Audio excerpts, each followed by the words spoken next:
예, 4년 전 지방선거 공천 당시 1억 원 수수 의혹이 제기돼 민주당 의원들이 멘붕에 빠졌다라는 목소리까지 나오고 있는 가운데 오늘 정청래 민주당 대표가 있는 지방선거 공천은 올해 지방선거네요. 올해 지방선거 공천은 잡음 없이 하겠다.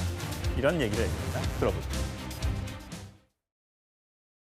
지방선거 승리의 조건, 가장 민주적인 경선이 가장 경쟁력 있는 후보를 만든다고 생각합니다.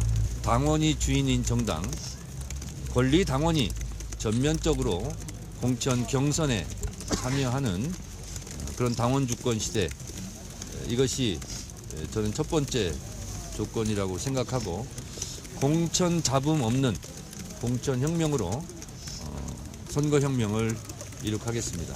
끊어낼 것은 끊어내고 이어갈 것은 이어가겠습니다. 예, 끊어낼 것은 끊어내고 이어갈 건 이어가겠다. 과거에도 먼저 탈당하고 문제 해결한 뒤 복당한 사례도 있다라고 하면서 당 내에서 탈당, 결자 해지의 요구가 사실상 나왔다고 봐야 하는 거죠. 그래서 저희가 뉴스편 앞부분에 전해드렸던 강선우 의원의 탈당 소식을 전해드린 바 있습니다. 그래서 탈당한 것 같아요. 하지만 강선우 의원의 해명을 먼저 볼게요. 강선우 해명이 SNS에 글을 올렸어요. 아니, 나는 절대 돈을 받지 않았다라고 주장을 했거든요. 돌려줬다. 나 안 받았다라고 주장하고 있어요. 자, 그런데도 불구하고 사퇴를 한 이유는 뭡니까? 일단 민주당에 지방선거를 앞두고 부담을 주고 있는 부분은 너무나 명확하고, 그 부분이 개인 정치인으로서도 탈당이라는 정치적 결단을 내리는데 가장 주요했던 것 같습니다. 본인이 받지 않았다라고 합니다만, 이제 보좌진이 받았다는 것은 어느 정도 이 드러난 녹취에서 전제된 사실이기도 하고, 그렇다면 돌려준 시점과 관련해서도 언제 돌려줬는지, 그리고 돌려줬다고 하더라도 사실상 이 김경시 의원이라는 사람이 단수공천이 됐다는 데에는 그 배경과 그 경위, 그 동기가 어떻게 된 것이고 공간위에서 어떤 논의가 있었는지는 여기에 관련된 사람들이 당연하지만 수사를 통해서 또 여러 방도로 밝혀야 되는 부분이 있습니다. 이런 부분과 관련해서 정청래 대표가 이야기한 건 끊어낸다는 게 어떤 개인을 끊어낸다라기보다는 지금 21세기에 이 선거를 치르는 데 돈이 오갔다라는 건 민주당으로서는 용인할 수가 없는 일입니다. 이런 비위와 불법에 대해서 정확하게 단절하고 끊어내겠다는 새 메시지를 낸 것으로 알고 있습니다. 예. 정혁진 변호사님, 자, 오늘 입장문이 나왔어요. 아침에 어떠한 돈도 받은 적 없다. 즉시 반환을 지시했고 반환된 걸 확인까지 했다. 그렇지만 처절하게 반성 중이고 수사 통해서 모든 걸 밝히겠다고 얘기했습니다. 자, 반환 지시했고 반환된 거 확인했다. 자, 이 말이, 이 해명이 맞다면 죄가 안 됩니까? 아니죠. 일단은 그 이야기 자체가 모순되는 거잖아요. 어떠한 돈도 받은 적이 없다고 그랬어요. 받은 돈이 없는데 뭘 반환을 합니까? 그러면서도 즉시 반환했다고 지시했다고 이야기하는 거예요. 그 이야기는 뭐냐면은 첫 문장은 어떠한 돈도 받은 적 없다라고 했지만은 실질적으로 받았다는 이야기를 그 다음 문장에서 하는 거 아니었겠습니까? 그러니까 중요한 거는요, 어떠한 돈도 받지 않았다 이런 이야기할 계제가 아니고, 중요한 건 뭐냐면 돈을 받았는데, 반환된 돈을 이미 받았는데 그 돈을 언제 받았느냐, 그게 중요한 거거든요. 예를 들어서 4월 20일에 받았는데 4월 21일에 돌려줬다. 그러면 뭐 즉시 반환한 것으로 쳐줄 수도 있겠다, 이런 생각 들 수도 있는데, 예컨대 3월 말이나 4월 초나 아니면 그 이전에 받았다. 그걸 내가 알고 있었다. 그런데 4월 20일 넘어서 반환을 해줬다. 그렇다라고 하면요, 반환했다라고 하는 것은 법적으로 아무 의미가 없고 양형의 요소일 뿐이지 저건 뇌물죄가 되는 겁니다. 왜냐하면 공천 받았잖아요, 그 김경신 의원이. 이런 것들을 좀 제대로 이야기하고 글을 올리더라도 올려야지 저렇게 앞뒤가 안 맞는 말을 갖다가 하니까, 그러니까 결국 오늘 탈당하게 된 것이 아닌가, 그런 생각 듭니다. 이현정이. 어쨌든 이 두 사람의 녹취를 들어보면 어떻게 하면 될까요? 살려주세요. 뭐 정말 애절한 그 강선우 의원의 읍소가 정말 생생하게 들리지 않습니까? 만약에 돌려줬다면 이렇게 안 하고 저 돌려줬어요. 돌려주면 문제가 안 되겠죠. 이렇게 얘기하지 않을까 싶은데요. 자, 이제 원래 MBC가 보도할 때 거기 핵심만 보도를 했고, 오늘은 이제 그 전체 28분짜리를 다 보도를 했습니다. 이 두 사람과의 대화가 28분이에요. 28분입니다. 자, 거기에 이제 들어보면 이미 그 전날 강선 의원이 뭐 전화나 뭐 다른 걸로 통해서 김병기 의원한테 1억 원을 받았다는 이야기를 합니다. 먼저 전화를 먼저 했군요. 전화를 통해서. 그래서 김병기 의원이 그럼 내 사무실로 빨리 와라. 라고 해서 이제 그 면담이 이루어졌어요. 자, 그러면서 그 면담에서 무슨 이야기를 하냐면 왜 그런 짓을 했냐. 그랬더니 이제 사무국장이 뭐 받았다.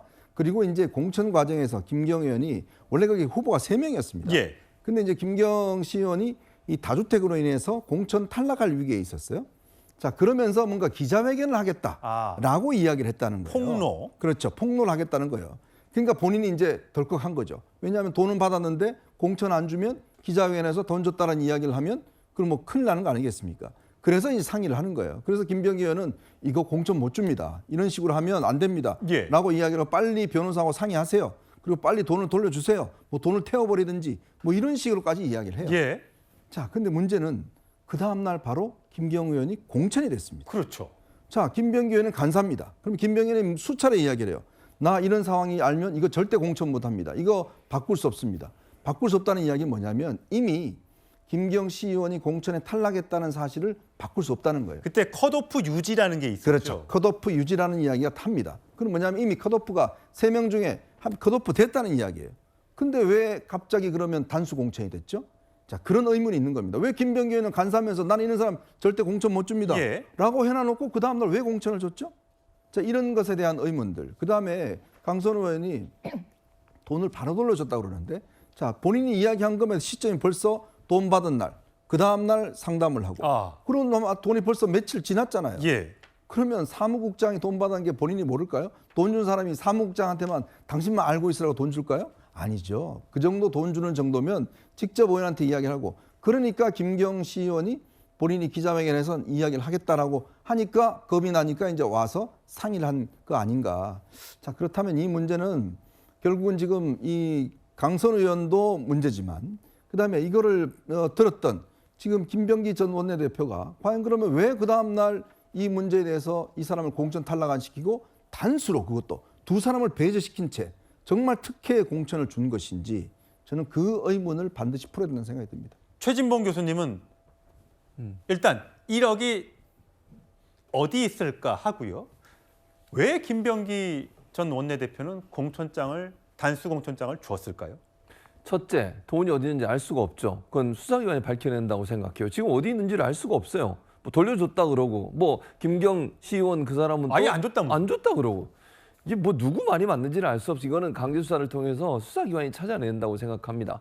두 번째, 공천을 준 건 100% 잘못한 거예요. 이거는 뭐로 다시 얘기할 수가 없어요. 그러니까 이 대화 내용이나 녹취록 내용만 보면 아니 문제가 있다는 걸 다 인식하고 있잖아요 지금. 그리고 김병기 의원이 본인도 이거 컷오프 유지한다고 얘기해놓고 이제 와서 그 다음 날 공천이 결정됐다는 건 이건 있을 수 없는 일이잖아요. 뭐 그날 밤에 무슨 일이 벌어진 거예요 대체? 왜 그렇게까지 얘기하고 공천을 줬냐고요. 그러니 문제가 되는 거 아닙니까? 만약에 그 문제가 있어서 공천을 탈락시켰으면 이렇게까지 문제가 안 되는 거 아닙니까? 만약에 강선 의원 말처럼 돈을 돌려줬고 그리고 나서 문제가 있으니까 컷오프를 하겠다라고 얘기해서 컷오프를 했으면 아무 문제가 없어요. 그런데 이게 공천이 되니까 문제가 되는 거 아닙니까 지금. 그래서 저는 이게 이해가 안 돼요. 그 사이에 무슨 일이 있었는지를 이것도 수사기관이 밝혀낸다고 생각해요. 아니 왜 문제가 있다는 걸 인식하고 있었고 녹취록에도 분명히 그렇게 얘기하고 있는데 그 다음 공천이 이루어진 건 이건 분명히 문제가 있는 거예요. 그 사이에 무슨 문제가 있는지는 이제는 수사를 통해서 밝혀질 수밖에 없다. 납득이 안 되는 상식적이지 않은 그런 행동입니다. 예. 아니 장인 변호사, 만약에 이게 이제 강선우 의원은 해명이 그런 것 같아요. 보좌관, 나는 몰랐다. 네. 내가 받은 것도 아니고 난 정말 몰라. 나중에 알았다는 거잖아요. 네. 그렇다면 보좌관의 단독 범행이었다면 일단 보좌관은 경질하고 맞습니다. 그 돈을 바로 돌려주면 이렇게까지 나와서 할 얘기는 아닌 것 같단 말이죠. 그렇습니다. 그냥 본인이 뒤늦게 인지를 하고 보좌관의 개인 비위라면 그거는 돌려주고 보좌관에 대해서 질책하고 거기에 응분하는 어떤 이 경찰 대처를 고발을 하면 되잖아요. 하는 게 맞고 여기에 대해서 아마 이 돈이 지금 안 갔다고 보기는 어려운 사실인 것 같고요. 그랬을 때 이 김경이라는 사람이 뭐 기자회견 운운하는 게 이 녹취에 나오는 걸로 보면 앞서 짚어주신 대로 뭔가 문제 제기를 한달지 본인이 컷오프가 된다면 뭐 소란을 피운달지 이런 우려가 있었던 걸로 보이는 부분도 있었어요. 이 녹취를 본다면 그것만 그냥 객관적으로 판단을 한다면 그런 부분이 있어서 여기에 대해서는 강선 의원이 지금 이게 이 경찰의 배당까지 이루어졌지 않습니까? 예. 강수대 이 수사를 통해 가지고 알려야 되고요. 이건 기본적으로 영득 의사가 있는 맞는지 여부입니다.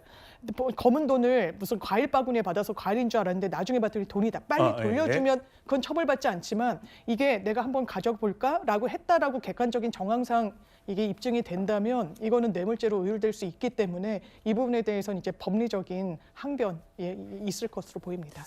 예, 일단 오늘 민주당이 저녁 8시에 긴급 최고위원회를 개최한다고 합니다. 1월 1일 첫날부터 새해 첫날부터 뭔가 이 관련된 논의가 있을 것으로 보입니다. 이 두 사람 처음엔 김병기 전 원내대표의 갑질 의혹으로 시작된 것이 지금 공천 헌금 의혹으로 번지면서 이 파장이 만만치 않습니다.